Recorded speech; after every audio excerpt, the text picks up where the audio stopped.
নমস্কাৰ welcome back to নামানি construction আজি আছোঁ আমি আমাৰ অফিচৰ ঠিক ওচৰতে ইয়াতে এটা আমাৰ ফালৰ পৰা এটা G+6 ৰেচিডেঞ্চিয়েল কাম কমাৰ্চিয়েল বিল্ডিং এটা কনষ্ট্ৰাকশ্যন হৈ আছে অলৰেডি ইয়াতে পাইলিঙৰ কামখিনি কমপ্লিট হৈ গ'ল এতিয়া কেপ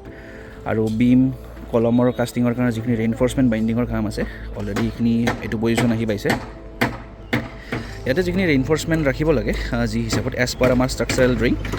সেই হিচাপত ইয়াতে বাইণ্ডিং কৰি অলৰেডি আমাৰ চাটাৰিঙৰ কামখিনি ষ্টাৰ্ট কৰা গৈছে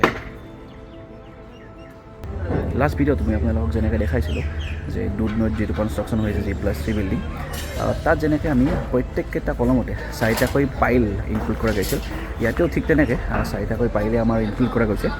বাট ইয়াৰে যিখিনি পাইলিঙৰ ডাইমিটাৰ আৰু প্লাছ আপোনালোকৰ পাইলিঙৰ যিটো ৰেইনফৰ্চমেণ্ট ডাইমিটাৰ আছে সেইটো ডিফাৰেণ্ট